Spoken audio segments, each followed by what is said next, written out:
नमस्कार छात्रों, मैं सरोज कुशवाहा। क्लास 6, 7, 8 का जो कॉमन क्लासेस चल रही थी उसमें जो है आज एक नया टॉपिक आज लेकर के आई हूँ, जिसका नाम है, देखिए यहाँ पे दिया हुआ है, अनुच्छेद लेखन, जो बहुत ही महत्वपूर्ण है और इसके बारे में जानकारी रहना अति आवश्यक है। यह ज़्यादातर एग्ज़ाम में आता रहता है, छोटे छोटे टॉपिक, तो इसको आप देखेंगे और पढ़ेंगे कि अनुच्छेद लेखन क्या होता है। तो हमारा आज का ये है। इसके पहले आप हमारे वीडियो को लाइक और सब्सक्राइब किया कीजिए और शेयर कीजिए ज़्यादा से ज़्यादा, ताकि और भी जो भी बच्चे हो जिनको नहीं पता हो वो इससे लाभ ले सके और पढ़ सके, उनको भी जानकारी मिल सके इसके बारे में। तो आप लोग और लाइक का बटन बिना आलस किए दबा दिया कीजिए। बहुत ही आलस करते हैं आप लोग, वीडियो देख लेते हैं और लाइक का बटन दबाते नहीं हैं। तो लाइक का बटन दबा दिया कीजिए, आलस मत किया कीजिए, क्योंकि कोई फ़ी तो लगता नहीं है, बस एक आपका एक लाइक का बटन ही दबाना होता है। तो आप लोग जो है दबा दिया कीजिए लाइक का बटन। चलिए आगे हम चलेंगे और पढ़ेंगे, देखेंगे अनुच्छेद लेखन क्या होता है।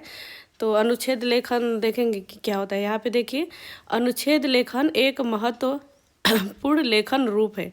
क्या है? एक महत्वपूर्ण लेखन रूप है, लिखने का रूप है, जिसमें एक विषय को संक्षेप में विस्तार से व्यक्त किया जाता है। अर्थात जो संक्षेप में रहता है, ठीक है, उसको विस्तार में हमको लिखना होता है। ठीक है, तो छोटा सा रहेगा और उसको हमको बड़ा बना करके लिखना रहेगा उसके विषय में। ठीक है, इसमें एक प्राथमिक विचार प्रस्तुत किया जाता है, ठीक है, जिसे विभाजित किया जाता है और उसे प्रमुख बिंदुओं में विस्तार से व्याख्या किया जाता है। ठीक है, और अलग अलग बिंदुओं में जो है उसको विभाजित करके विस्तार से हम उसको लिखते हैं। अनुच्छेद लेखन के द्वारा विचारों को स्पष्ट और संगठित ढंग से प्रस्तुत किया जाता है, और स्पष्ट रूप से और संगठित रूप से उसको हम क्या करते हैं, लिखते हैं, उसको प्रस्तुत करते हैं। ठीक है, अनुच्छेद के माध्यम से। ठीक है, तो अभी चलेंगे, देखेंगे कि क्या है वह बातें ध्यान रखने योग्य।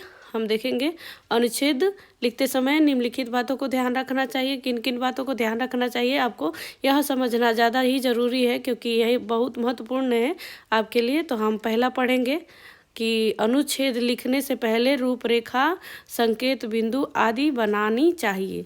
अर्थात जब भी आप अनुच्छेद लिख रहे हों तो उसका संकेत बिंदु होना ज़रूरी है, और उसका रूपरेखा जो है आपको पहले से ही बनाना पड़ता है। आपको उसके विषय में सोचना पड़ेगा कि किस किस तरह से पहले क्या लिखना चाहिए, कैसा होना चाहिए, ये सब चीज़ें उसका एक खाका आपको तैयार करना होता है। और संकेत बिंदु तो दिया ही रहेगा आपको, ठीक है, कि किस पर आपको लिखना है अनुच्छेद। दूसरा हम देखेंगे, दूसरा टॉपिक है, अनुच्छेद में विषय के किसी एक ही पक्ष का वर्णन करें। अर्थात जो भी विषय आपका जो भी टॉपिक दिया हुआ है उसके किसी एक ही पक्ष का हमको वर्णन करना होता है, ना कि उसके बहुत सारे पक्ष, किसी भी मतलब चीज़ का बहुत सारा पक्ष होता है, तो आपको कोई एक ही पक्ष लेकर के उसका वर्णन करना होता है। ठीक है, तो अभी हम देखेंगे तीसरा है हमारा, भाषा सरल, स्पष्ट और प्रभावशाली होनी चाहिए। भाषा सरल, स्पष्ट और प्रभावशाली, अर्थात सरल मतलब इसलिए ताकि कोई भी समझ करके पढ़ के समझ सके। स्पष्ट लिखना चाहिए, उसमें लिपापोती नहीं होनी चाहिए, बहुत ही सुंदर तरीके से लिखना चाहिए, अक्षर स्पष्ट होने चाहिए कि कौन से अक्षर आप लिख रहे हैं। और प्रभावशाली होनी चाहिए ताकि सामने वाला पढ़ करके प्रभावित हो, समझे कि हाँ आपको इसके विषय में नॉलेज है, तभी आपने यह प्रस्तुत किया है या लिखा है। तो इसके लिए प्रभावशाली भी होना ज़रूरी है। तो अभी हम देखेंगे, और एक बात और है कि एक ही बात को बार बार न दोहराएं। अर्थात जो भी अनुच्छेद के अंदर लिख रहे हैं एक ही बात को बार बार घुमा फिरा करके एक ही बात को नहीं लिखें, उसको स्पष्ट एक ही बार लिख दे, जो लिखना हो बार बार न लिखें। ठीक है, अब देखेंगे, अनावश्यक विस्तार से बचें। अर्थात बिना मतलब का एक ही बात को बार बार लिख करके अनावश्यक विस्तार उसको बढ़ाते जाएंगे, पेज भरने से कोई मतलब तो रहेगा नहीं। तो इसीलिए आपको इन सब बातों से बचना रहेगा, और लेकिन विषय से न हटे। लेकिन जो विषय जो दिया हुआ है, देखिए यहाँ पे दिया हुआ है कि विषय से न हटे, तो आपको जो है जो टॉपिक दिया हुआ है, जो विषय दिया हुआ है उसके बारे में तो लिखना ही है, लेकिन अनावश्यक बातें नहीं लिखना है, उसको बार बार एक ही बात को नहीं लिखना है। इन सब बातों को बहुत ही ज़्यादा ध्यान देने योग्य होती है ये सब बातें। तो आपको बहुत ही स्पष्ट से इस बात पे ध्यान देना है कि यह फालतू की एक ही बात को बार बार ना लिखें, और जो उस पे विषय जो दिया हुआ है उस विषय से संबंधित बातें उसमें लिखें, ठीक है। शब्द सीमा को ध्यान में रखकर ही अनुच्छेद लिखें, अर्थात उसमें शब्द सीमा दिया हुआ रहता है कि आपको कितने शब्दों में लिखना है, 100 शब्दों में लिखना है या 150 में लिखना है, जितने में भी लिखना है आपको उस दिया रहेगा कि इतने से इतने शब्दों के बीच में लिखें। तो उसको आपको ध्यान देना रहता है, उतने शब्दों में ही लिखें, ज़्यादा बढ़ाना नहीं है और ज़्यादा और ना ही गिन गिन के लिखना है कि हमारा 1 शब्द 2 शब्द हो गया, इस तरह से 50 शब्द जैसे गिनना नहीं है। आपको अनुमानतः जैसे है लाइन का अनुमान करके आपको लिखना रहता है, ठीक है। चलिए अभी हम देखेंगे पूरे अनुच्छेद में एक रूपता होनी चाहिए, अर्थात पूरा जो अनुच्छेद आप लिख रहे हैं, जिस पक्ष का वर्णन कर रहे हैं, स्पष्ट रूप से उस पक्ष का वर्णन होनी, एक ही रूप का वर्णन होनी चाहिए। ये नहीं कि उसमें पूछ रहा है कुछ और लिखे कुछ और उसके विषय में, ऐसा नहीं है। जिस विषय के बारे में पूछ रहा है उसी विषय के बारे में चर्चा होनी चाहिए उसमें। चलिए, विषय से संबंधित सूक्ति अथवा कविता की पंक्तियों का प्रयोग भी कर सकते हैं, अर्थात जो आपका विषय है उससे संबंधित आप कोई सूक्ति या कोई कविता आपको याद है उससे संबंधित तो आप उसमें लिख सकते हैं, ठीक है। इस तरह का आप अनुच्छेद लिख सकते हैं बीच में, ठीक है। अब चलेंगे आगे, देखेंगे कि क्या है, ठीक है। तो आगे हम देखेंगे, देखिए हमारे यहाँ पे टॉपिक दिया हुआ है एक अनुच्छेद, तो उस अनुच्छेद को हम पढ़ेंगे और देखेंगे कि क्या है। तो देखिए हमारा संकेत बिंदु तो दिया हुआ है स्वास्थ्य और व्यायाम, तो स्वास्थ्य और व्यायाम पे हमको क्या लिखना है, अनुच्छेद लिखना है। इसी तरह से आ जाएगा आपका दैनिक जीवन में कंप्यूटर का प्रयोग आ जाएगा, शिक्षा का मानव जीवन में क्या महत्व है, इस तरह से आपका पूछ देगा। बहुत सारा टॉपिक इस तरह से और आ सकते हैं जिसको मतलब कि आपको लिखना रहेगा, ठीक है। तो इस तरह से कंप्यूटर का जो है आपका क्या उपयोग है, इस तरह से भी आते रहते हैं।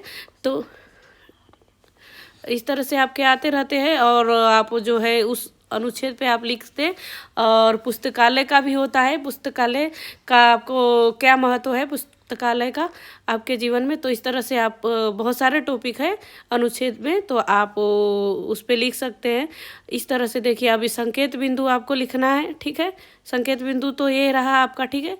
ये संकेत टॉपिक को ही संकेत बिंदु कहते हैं, ठीक है। अब देखिए संकेत बिंदु में हम देखेंगे कि क्या क्या आपको डालना है, ठीक है। आपका तो स्वास्थ्य और व्यायाम ये आपका हेडिंग है, यह तो आपका अनुच्छेद है, ठीक है। अब उसमें संकेत बिंदु की क्या क्या हमको लिखना है, तो स्वास्थ्य का महत्व लिखना है, शारीरिक स्वास्थ्य के लिए व्यायाम क्यों लिखना है, मानसिक स्वास्थ्य लिखना है और निष्कर्ष लिखना है। इस तरह से आपको उसमें लिखनी है, इन सब बातों पे चर्चा करना है।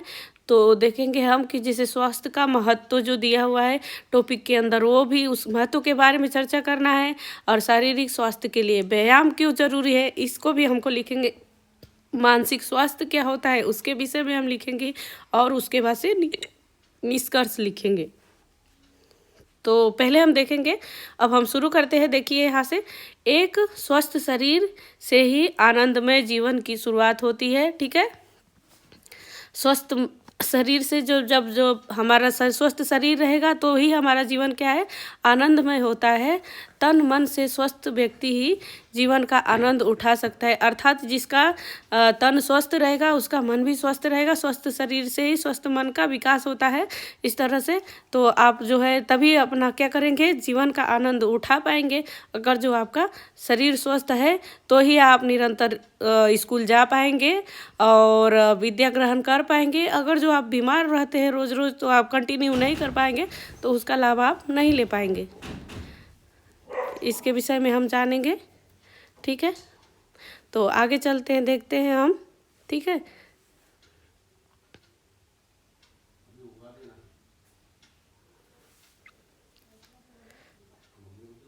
एक स्वस्थ शरीर से ही आनंदमय जीवन की क्या होती है, शुरुआत होती है। तो जब आपका स्वस्थ शरीर रहेगा तो ही आपके जीवन में खुशियाँ आएंगी और आप अपना काम जो है मन लगा करके कर सकेंगे। तो इस तरह से होता है आपका, ठीक है।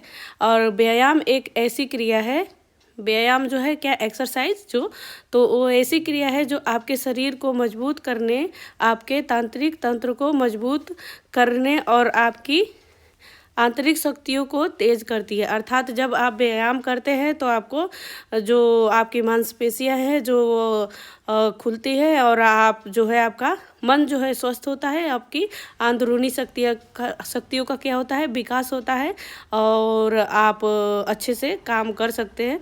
तो व्यायाम निश्चित रूप से आपके शरीर को लाभान्वित करते हैं। व्यायाम से क्या है, आपके शरीर निश्चित रूप से ही खुशहाल रहती है, वो बहुत ही लाभदायक है आपके शरीर के लिए। व्यायाम करने से मानव शरीर तंदुरुस्त, स्वस्थ और सुंदर सुडौल होता है। ठीक है, तो इस तरह से हम देखेंगे व्यायाम करने से क्या है, आपका शरीर जो है सुडौल होता है। अर्थात मतलब जिसके व्यायाम जो नहीं करते हैं, जो मोटे लोग होते हैं, तो इसलिए वो लोग आलस करते हैं, व्यायाम नहीं करते हैं। अगर जो व्यायाम करे तो उनका शरीर जो है अच्छा हो। ठीक है, इसलिए भौतिक शरीर वाले व्यक्ति को हजारों की भीड़ से आसानी से पहचाना जा सकता है। अर्थात जो है, जो लोग क्या है कि व्यायाम करते हैं वो हजारों में से अलग रहेंगे, उनको पहचान सकते हैं। व्यायाम करने से शरीर का अंग स्वस्थ रहता है और क्या है, शरीर स्वस्थ और तंदुरुस्त बना रहता है। आलस्य भाग जाता है, दिन भर ऊर्जा का उत्साह बना रहता है। व्यायाम करने से क्या होता है, आलस्य दूर होता है और शरीर में ऊर्जा रहेगा तो आपका काम में मन लगेगा। इसी तरह से चलिए, व्यायाम का प्रभाव मन पर भी पड़ता है। शरीर के दुर्बल और रोगी होने से मन भी शिथिल हो जाता है। एक स्वस्थ शरीर, स्वस्थ मन और आत्मा, एक स्वस्थ शरीर में क्या रहता है, स्वस्थ मन और आत्मा रहता है। व्यायाम करने के बाद दिमाग तेज हो जाता है। उनके हाथ में जो भी काम होता है जोश और उत्साह के साथ वह पूरा होता है। स्वस्थ समाज में स्वस्थ लोग होते हैं। व्यक्ति स्वस्थ और सुखी रहेगा तो समाज भी स्वस्थ और सुखी रहेगा तथा मजबूत होगा। वह किसी भी बीमारी से लड़ने में सक्षम होंगे। आज की कोविड हमारी महामारी से बचाने के लिए भी स्वस्थ और मजबूत रहने की आवश्यकता है। वह पूरे जीवन का आनंद ले सकेगा।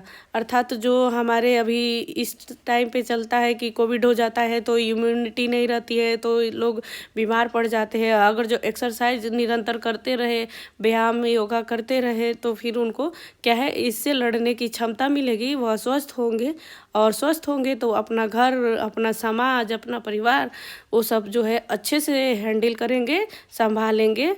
ठीक है, और आप अगर विद्यार्थी हैं तो व्यायाम करेंगे तो आपके अंदर आलस्य नहीं रहेगा, तो आप भाग भाग के स्कूल जाएंगे, पढ़ाई करेंगे, दौड़ेंगे तो आपका मन मजबूत होगा, तेज। तो इस तरह से आप पढ़ाई में भी अच्छे हो जाएंगे, शरीर तो मजबूत होगा ही, सुखी होगा और आपके मम्मी पापा भी खुश होंगे। ठीक है, आगे चलेंगे और देखेंगे इस तरह से आपका ये जो है अनुच्छेद लेखन होता है। तो इस तरह का टॉपिक दिया रहेगा और आपको उस पर लिखना रहेगा। आज के लिए बस इतना ही, और आप मेरे चैनल को लाइक करें, सब्सक्राइब करें और आगे ऐसे छोटे छोटे टॉपिक मैं लेकर के आती रहूँगी। आप लोग ध्यान से पढ़िए, समझिए और आगे बढ़िए। एक्सरसाइज कीजिए, व्यायाम कीजिए और डेली स्कूल जाइए। चलिए, धन्यवाद।